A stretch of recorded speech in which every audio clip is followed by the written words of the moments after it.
코로나 사태가 장기화되면서 소상공인들의 마음고생이 이만저만이 아닙니다. 그래서인지 신규 계약의 지표라고 할 수 있는 제수전화의 접수 건수가 지난해 하락세를 나타낸 것으로 조사됐습니다. 오늘은 해당 주제를 가지고 이야기를 나눠볼까 합니다. 10년 만에 처음으로 1만 건 아래로 내려왔다. 대법원이 발표한 2021 사법 연감에 따르면 지난해 제수전화의 접수 건수는 조금 심각한 수준으로 하락세를 보였습니다. 10년 만에 처음으로 접수 건수가 1만 건 아래로 내려왔기 때문입니다.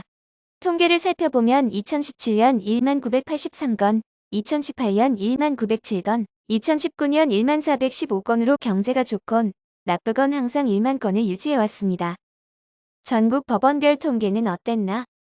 전국 법원별 제수전화의 접수 건수는 어땠을까요?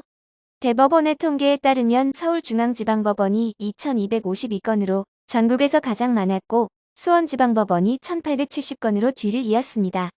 흥미로운 점은 서울은 매년 감소하는 반면 수원과 인천은 해마다 증가 추세를 보인다는 점입니다.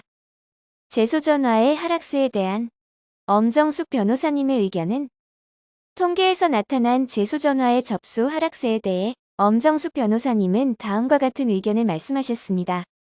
2020년에 제수전화의 접수 건수가 감소한 이유는 지난해 9월에 있었던 상임법 개정 영향으로 보인다며 상임법 10조 2구는 이른바 코로나19 임시특례인데 한시적으로 세입자가 임대료를 6개월 연체해도 합법이 되어 신규 계약이 생겨나지 못해 제수전화의 접수 건수도 낮아진 것이라고 분석했습니다.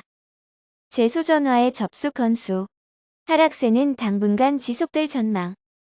지금까지 지난해 제수전화의 통계에 대해 살펴보았습니다.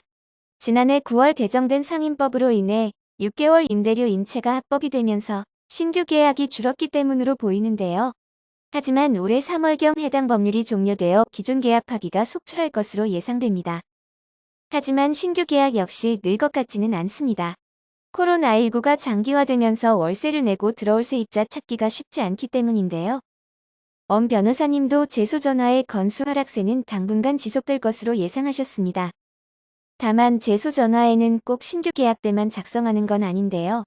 재계약이나 건물 소유주가 바뀌었을 경우에도 제수전화의 재성립은 필수적입니다. 네이버에서 엄정숙 변호사의 제수전화회를 검색하시면 제수전화회와 관련된 다양한 정보를 제공해드리고 있으니 많은 이용 부탁드립니다.